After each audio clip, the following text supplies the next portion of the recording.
You're probably like me. Growing up, you did things wrong, and when you did, you got punished for it, didn't you? I'm okay with that. I did something wrong. There were consequences to suffer. I had to go through the suffering.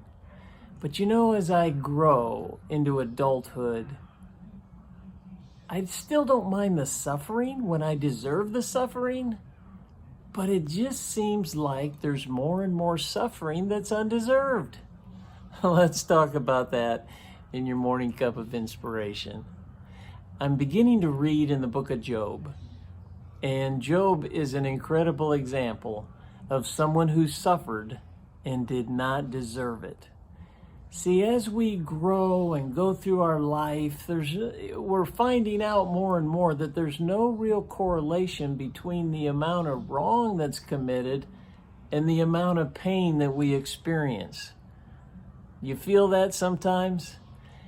Here's the thing though, Job refused to accept the role of a defeated victim, even though he was suffering for things that he knew he didn't deserve to suffer for. He did not accept the role of victim.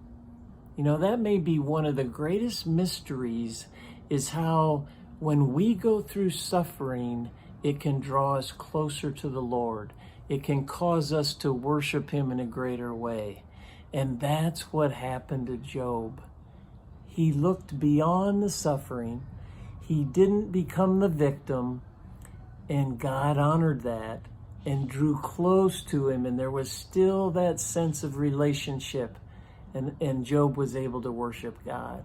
I want to leave you with this one verse that really struck me that Job shared, and it was, we take the good days from God, why not also the bad days? We have many good days that we don't deserve, don't we? He's gracious, and we love him, and we accept those.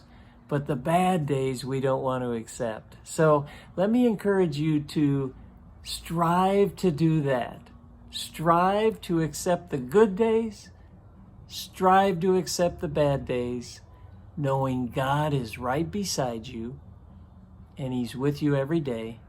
He's with you every step, and he still wants that close relationship with you.